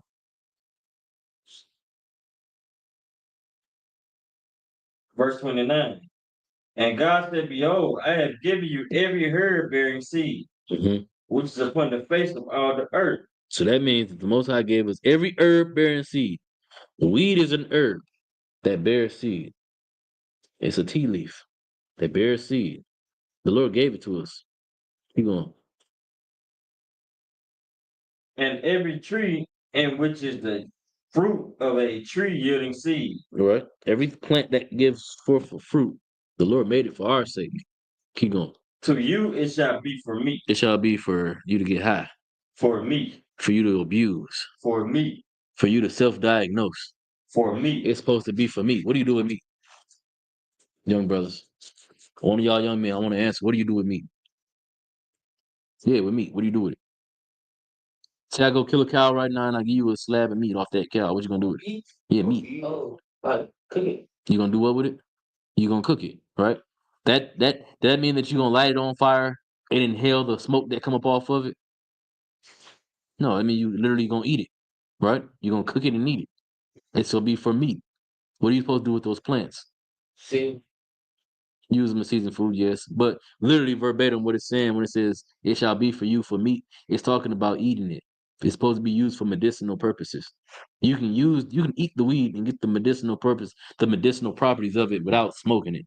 That's why when you go to the doctor, hold what you got. Give me Ecclesiasticus 38:1. So when you go to the doctor, they'll if you got like a life-threatening disease and you ain't got no appetite, they'll prescribe you edibles. You can get a medicinal marijuana card to smoke the weed. They'll give it to you because we in Babylon and they with that. But the reality, they're prescribing the THC to you for you to ingest it and boost your appetite without you being high. The goal for you to get high is for you to boost your appetite so that you can eat. It has a purpose, right? Go ahead, read it. Count. Ecclesiastes, chapter 38, and verse 1. Honor a physician with the honor.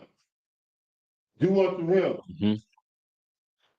for the uses which ye may have of him. You might have a use of a doctor, and that doctor might say, and you might go to the doctor and you really in pain and you so hurting so bad that you can't even eat.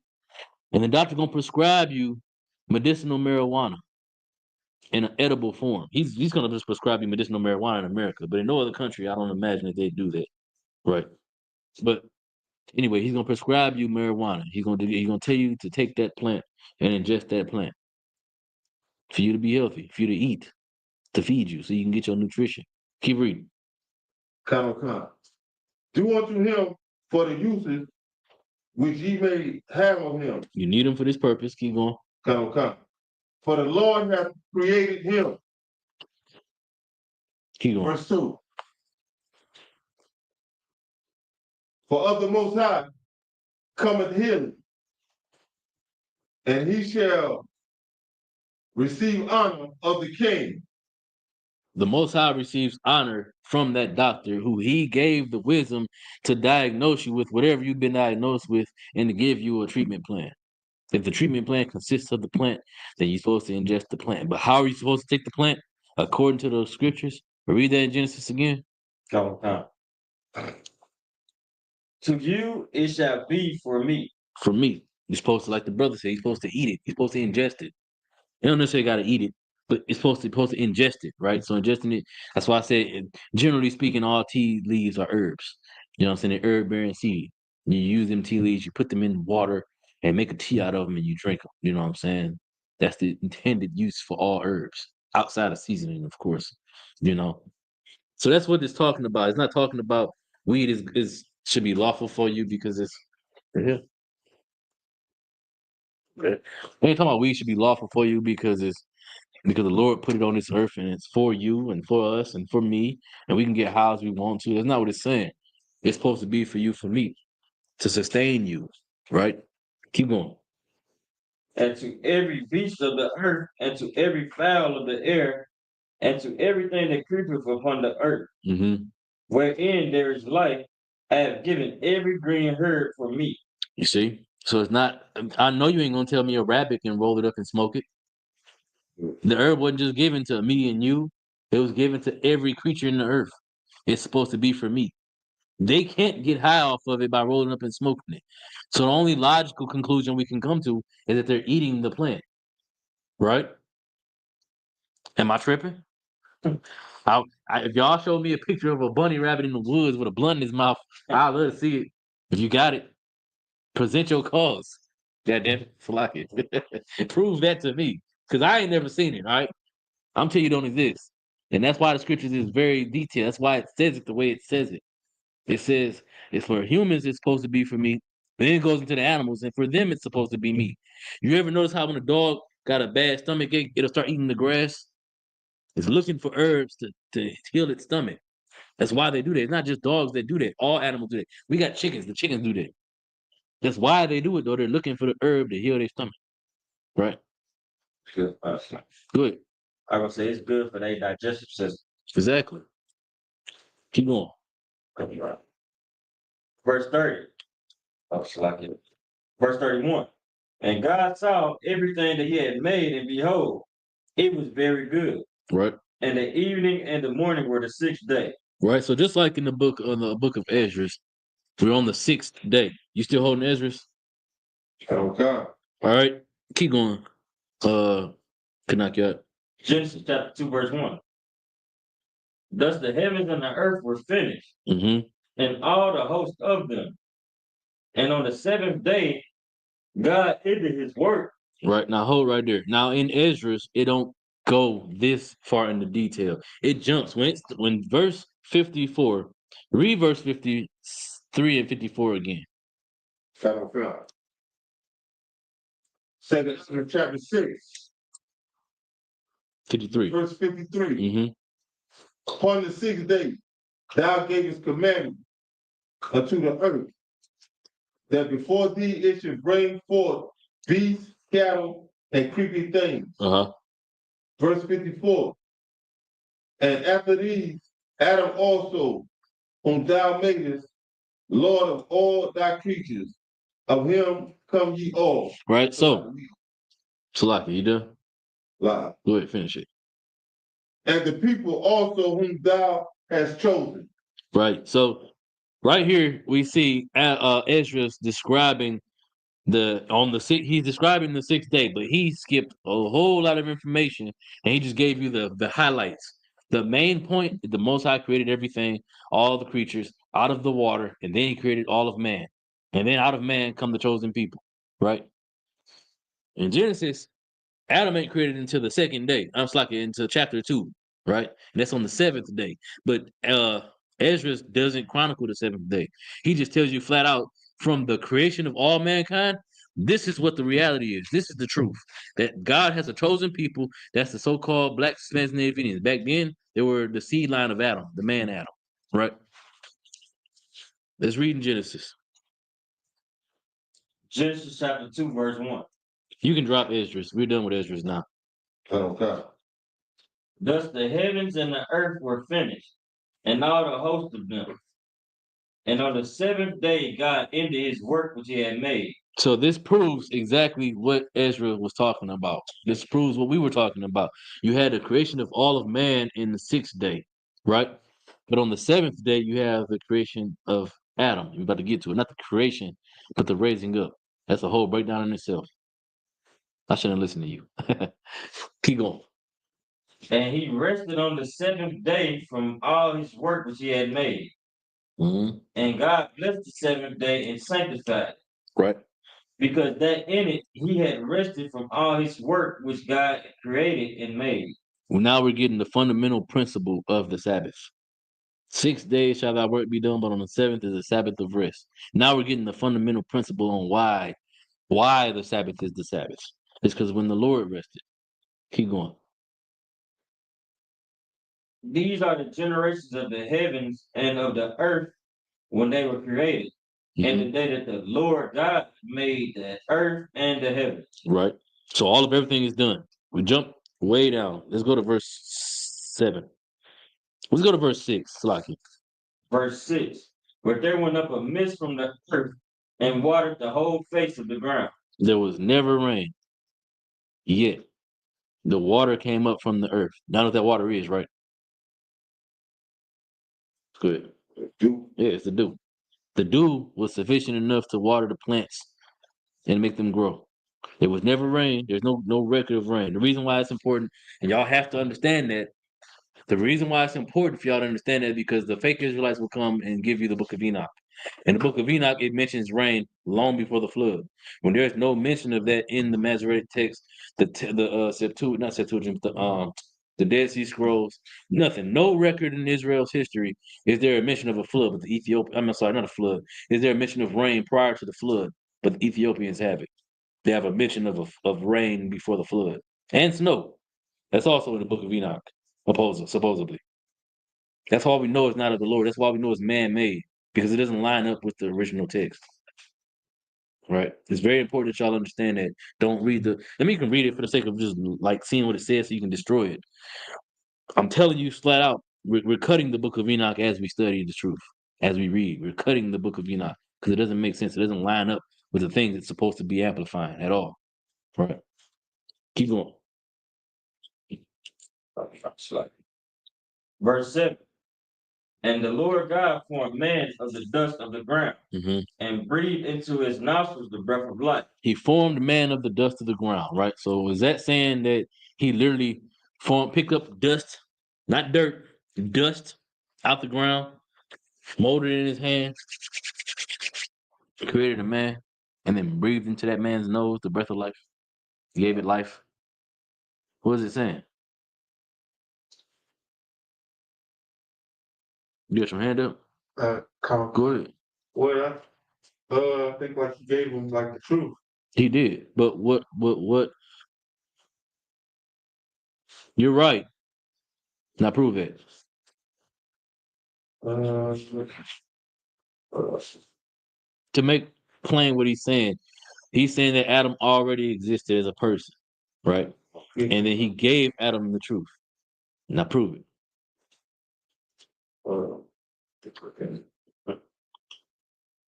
The scriptures say, prove all things. If you have this, I'm being impressed. If you don't, it's not a big deal. That's why we have class, so you can learn.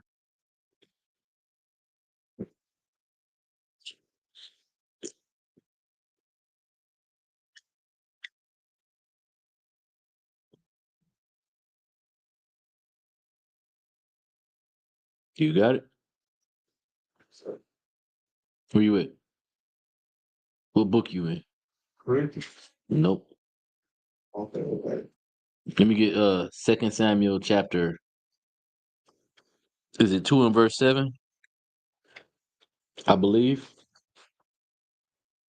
2 Samuel chapter 2. No, it's not that. Where is it? What you want, bro? 407, 1 Samuel? Oh, is it 1 Samuel? chapter 2. 12? Uh, No. No, it's gotta be 2 Samuel. It is 2 Samuel. Let me see.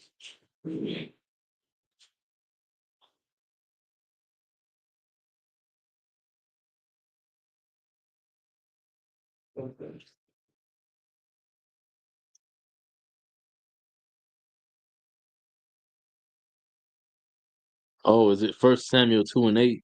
Okay. Salaki, I'm wrong. See, I told you I don't know all the precepts, man. Let me read. Let me get First Samuel 2:8. If you got it already, you can go ahead and read this about. Come. First Samuel, chapter 2, from verse 8. Let's talk about David. All right, keep going. Come. He raises up the poor out of the dust. Right, out of the dust. Read Genesis. God. And Lord God formed man of the dust of the ground. He formed him from the dust. Now, to be formed doesn't mean he was created from nothing. He was formed. He was without form. You know what I'm saying? Just a nigga in the streets, basically. I'm gonna make this understandable, plain for y'all. He was a nigga in the streets, wasn't doing nothing. Then the Lord gave him form. He gave him uniform. He gave him structure, order. He gave him the truth. And read it again. It's about. Come. First Samuel, chapter 2, and verse 8. He raises up the poor out of the dust Mm-hmm. and lifteth up the beggar from the dunghill Right. to set them among princes Mm-hmm. and to make them inherit the throne of glory. The only way you can inherit the throne of glory is if you have the Lord's Spirit with you, the law, statutes, commandments. The Spirit of the Lord has to be on you. That's what he did to David. He brought David up from nothing and made him into something. He was a nigga in the streets, not literally, but figuratively speaking. He's just a nigga in the streets, wasn't doing nothing. And then the Lord pulled him into the right direction and said, no, you're going to come and do this. He gave him form. He gave him uniform. Read that in Genesis. God. And the Lord God formed man of the dust of the ground, Mm-hmm. and breathed into his nostrils the breath of life.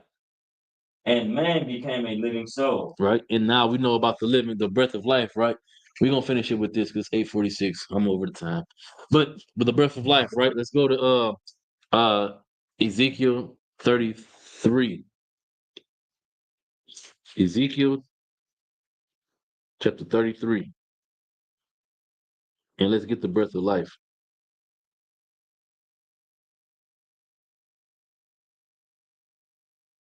Do we know what verse that is?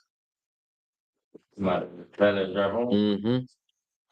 That's it's Or is it verse 37? 37. Yeah, chapter verse 1. chapter. Yeah, let me get that. What's 33? Am I tripping? Ezekiel 37 and 1 to 6. Go ahead. The book of Ezekiel, chapter 37, verse 1 to verse 1. The hand of the Lord was upon me and carried me out in the spirit of the Lord Mm-hmm. and set me down in the midst of the valley, which was full of bones. Now imagine a valley full of bones, right? That's what they'll have you believe in the Christian church. In reality, we know that this is a city full of people who just spiritually they was dead, right?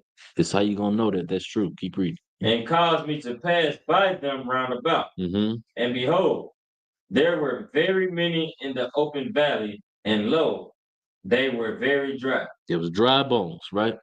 Keep going. And he said unto me, Son of man, can these bones live? Mm-hmm. And I answered, O Lord God, thou knowest. Keep going.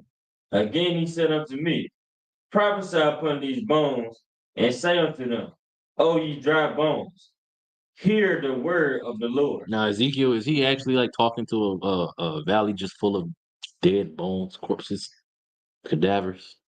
No. He's the Lord and him having a conversation. Can these people really be brought back to serving you? Or Salakia, the Lord asked Ezekiel, can they be brought back to serving me? You think they can? And Ezekiel said, you know they can. So the Lord told him to prophesy unto them. Keep going. Come. Thus saith the Lord God unto these bones, Behold, I will cause breath to enter into So you. what to enter into you? Breath to enter into you. He gave them the breath of life when he said, I will cause breath to enter into you, and ye shall what? And ye shall live. And ye shall live. Now go back to the dust. We're talking about the formation of Adam. When Adam was given the breath of life, he was given the exact same thing that these people in the valley of dry bones was given. There's a group of people that's alive. And all he did was prophesy to them. He gave them the truth. And they came to life. That's all of us out here in the truth, in the school. We come into the truth by hearing the truth, right? We're gonna stop there. We'll pick up next week. What Kabash want to say? It's like, yeah. So I can use the precept you just pulled out to break down being reborn into the truth. You gotta be more specific. Like, what precept are you talking about? Covered a lot. Even in that, there's a breakdown in here where it says "Son of Man." Why is Ezekiel being called the Son of Man? Do y'all know?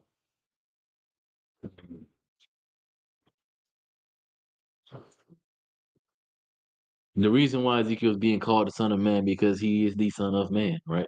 The Son of Man being from the lineage from Adam all the way down to Levi. And then the sons of Levi, not the sons of Aaron, but the sons of Levi as a whole. All of them are called the Son of Man because they're the priests, they're the prophets.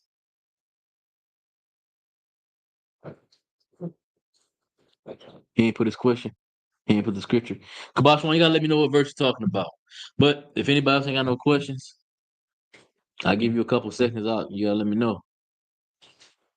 Anybody in the room got any questions? It's like I did have one. I just gotta find it. Go ahead. You had your hand up, Spot. Like I just want to get that while everybody trying to gather their question. Good. I'm talking about this breath of life. Mm-hmm.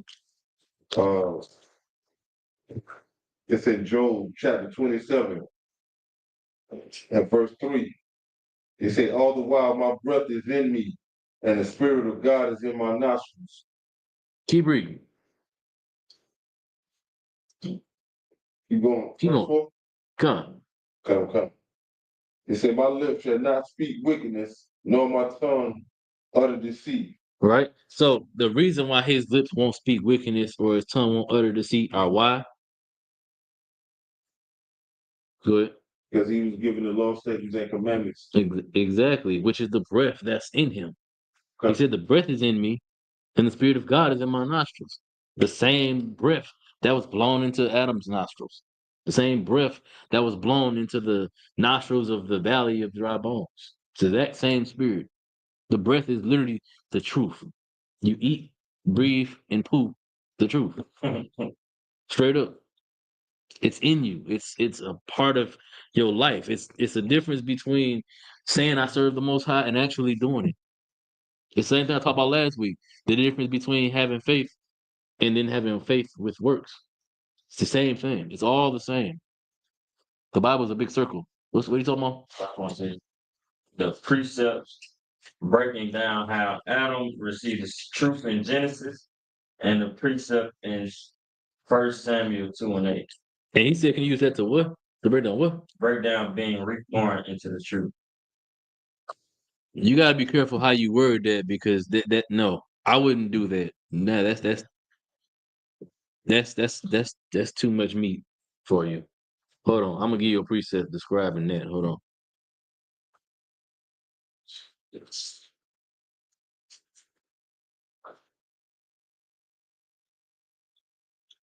Let me get Ecclesiasticus chapter 3 and verse 21. Somebody. Because what you're describing, you're trying to you'll be trying to prove something you shouldn't try to prove. That's not the right way to prove what you're trying to prove. That's not the verse to be using. And I'm gonna show you why. You said say it again. Ecclesiasticus chapter 3 and verse 21. Oh, my God. Good. Ecclesiastes chapter 3 and 21. Seek not out the things that are too hard, for thee. Mm-hmm. Neither search the things that are above thy strength. It's a little bit above your strength right now. You need to focus on the milk. Master the milk first, and then you can hit them with the meat later. But what you're asking specifically about that's two different topics. There's a way that you can use that to break that down, but I don't feel like you're ready to try to explain that type of thing in that type of way. You can use them precepts to explain that, but you have to really understand exactly what you're saying. Because the average person, you got to remember, you're not talking when you teaching, you're not teaching people that's in the truth. You're teaching the average 10-year-old that don't know nothing about nothing. So when you go to him and you say, "I want to use this verse of showing that the Most High chose men and raised them up out the dust, out of poor estates to be the rulers in His kingdom," to show people being born in the truth, they're immediately going to think that that means people who come out the womb are in the truth, and that's because the Lord chose them from the womb to be this way. That's not what that means at all. You'll confuse your people. What do you say?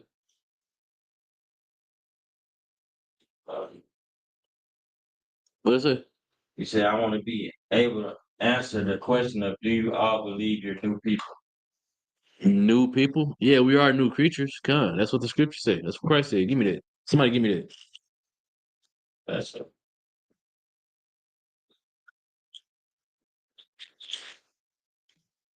Except he be born again and be made new. Corinthians. 17. Yeah, come. Good.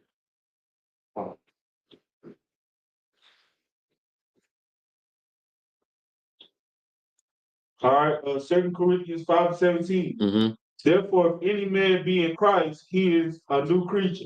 Yeah. Old things are passed away. Behold, all things become new. You see? So we are new creatures, flat out black and white. You give them that precept. Read it again. What verse? 2 Corinthians 5:17. Give them that verse. Therefore, if any man be in Christ, he is a new creature. Old things are passed away. Behold, all things are become new. Right. Once you come into the truth, and to be in the truth means that you follow the law, statute, commandments, and teach men so, and teach your children so, and you follow Christ, then you are a new creature. You'll be made a new creature. But the reason you made a new creature, you're still physically the same person, but you're made new spiritually. You don't fall prey to the same weak desires that your flesh has. You start learning how to fight them things. People be in the truth, man. I'm gonna straight up keep it being with y'all. People come into the truth and they still be addicted to drugs, but they're fighting those things. And that's important. The church has taught us to come as you are nonsense. They don't understand what they're saying when they say that because they don't want you to come as you are. They don't accept you as the drug dealer, the drug addict that's getting clean, the alcoholic that's getting sober. They don't accept you as that. In the truth, we do. But we don't tell you to come as you are. We just tell you to come to class. We'll fix you when you get here. We just need you to come here. The same thing is true. You can't be made new until after you've accepted all of those things. Once you're at that point where you're ready to become new, then you'll be made new. But you got to get to that point.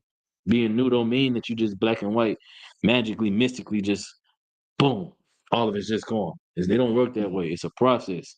You have to be cleaned. That's why when women come into the school, brothers come into the school, they're off limits for 90 days. They cleansing themselves of the world. That cleansing is you being made new. Right? You had a question? Okay. I need a breakdown of First Peter verse 4:16. Let's read it. Yet if any man suffer as a Christian, let him not be ashamed, but let him glorify God on this behalf. Okay, so what is your question about it?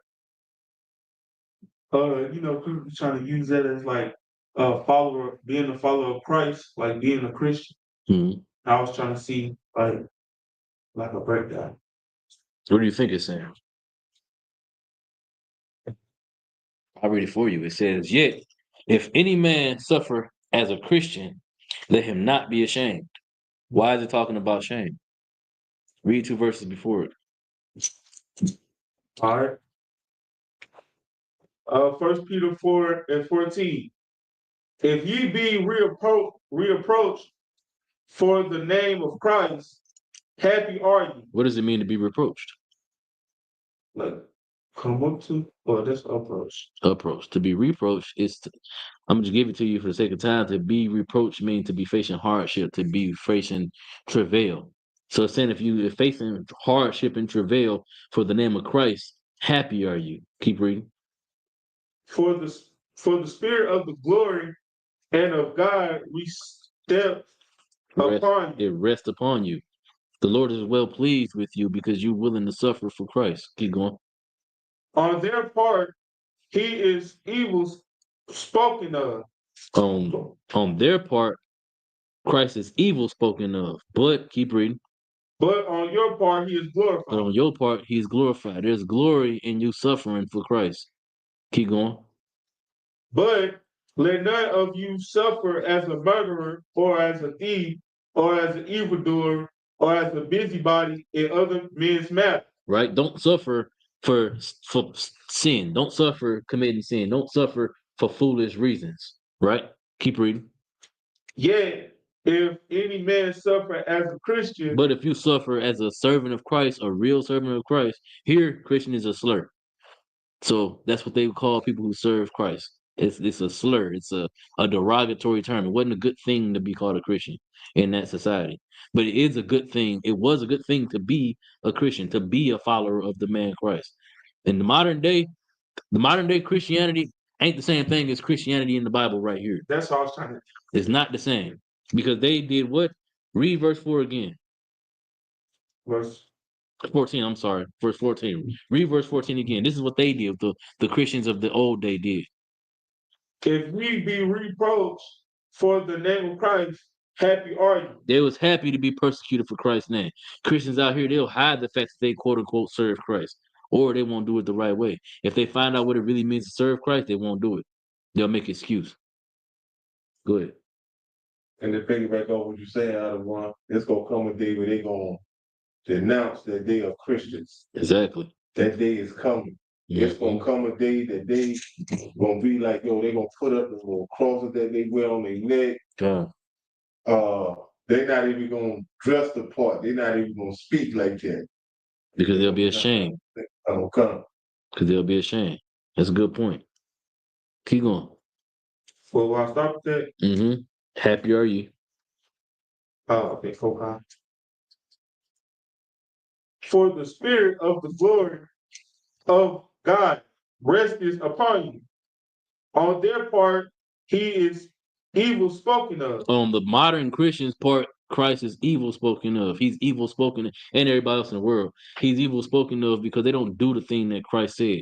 They reference Christ, they talk about Christ, but they don't follow Christ, right? That's the difference between modern Christians and those Christians, those of the day, of the old time. Those old time Christians, they brought glory to Christ's name. But these modern Christians, it says on their part, he is evil spoken of. But on your part, he is glorified. He's glorified in the part of the Christians of old because they did what Christ set them out to do. Y'all know y'all heard the term the Great Commission, right? Where he told the disciples to go out and teach the people, teach the brothers and sisters. They did the thing that Christ told them to do. But the Christians of today don't do that. That's why there's a difference between this where it says in verse 16, if any man suffer as a Christian, let him not be ashamed. They should be ashamed to be a Christian because their Christianity is not Christ. They don't follow Christ, they follow Christianity. You know what I'm saying? Does that answer your question though? Yeah, that's What's on Christ? Go ahead. It's like you might get a quick precept. Go ahead. 1 Corinthians chapter 11 and verse 1. Go ahead. Be ye followers of me, even as I also am of Christ. Mm-hmm. It's like verse 2. Now I praise you, brethren, that you remember me in all things, and keep the ordinances as I delivered them to you. And now Christ told us all the way back in Matthew to be that he did not come to do away with the laws or the prophets. He gave us the ordinances. And now Paul is referencing how he's a follower of Christ the way we're supposed to be a follower of Christ. And we're supposed to follow him the exact same way. So Paul giving the ordinances, if you read through all of Corinthians and all of Paul's letters, he's giving the ordinances to our people who needed it. They was in the similar situation that we in right now here in America. They was living in the Roman Empire as civilians, like we were out in the world before we came into the truth. And then Paul gave them the truth. He gave them the ordinances and told them that we're supposed to follow after the ordinances the way Christ did. Good. I just want to pull the definition of ordinances. Good. In the Bible, ordinances generally refer to the laws, statutes, or established rites and ceremonies, especially those given by God. You see, No Christian keep that. none of them. None. But if you got any more questions before we wrap it up, no. All right. With that, I pass the class off to Trooper Nakasha.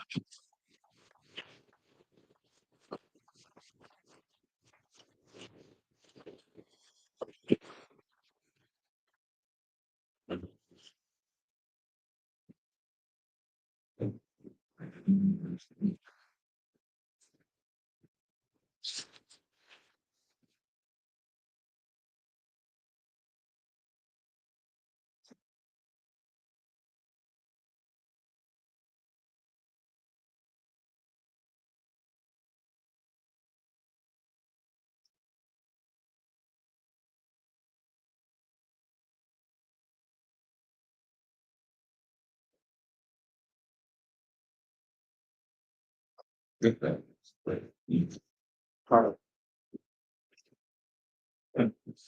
are the ISUP security announcements. We are the ISUPK started out of World West 125th Street, Harlem, New York. Rules for a new brother or sister. When a new brother or sister comes into school, they are off limits for 6 months. They are to be saluted only. They are here to shed themselves of the world. If any transportation is needed, the teacher will arrange it. After 6 months, if a brother or sister has interest in a particular person, he or she must get permission from the head to speak to a brother and sister. There's another 6 months in which the brother and sister will court each other. After this 6-month period, the brother and sister will get permission from the head to marry. Top, which is the ark, south of Numbers 18-21, or Malachi 3, verse 8 through 10, means 10 in Hebrew, Amash. 10% of every penny of any increase the Lord gives you. Give to the church department or teacher, priest fund, free offering for priests, not mandatory, however much so you like. Upcoming holy convocation. The memorial of the born of the trumpets, Mm-hmm. Sunday, the 21st of September, talking Leviticus 23 through 24 and 25. Mm-hmm. Reminder for all Akium and Aquatians to check the bulletin board. If anyone wants to be a trooper in the school, start wearing all black, blue shirt, pants, headband, headscarf. And with that, am I? Give one courtesy salute to the brothers. Am I Shabbat? Right? Right? Yahweh Hashem Yahweh. Y'all even talk? Sorry, turn face distance. We'll get a one sir salute. Mike. Am I Shabbat? Mike. Rock. Yahweh Shabbat Hashem Yahweh. Y'all even talk? Sorry. Class is peace.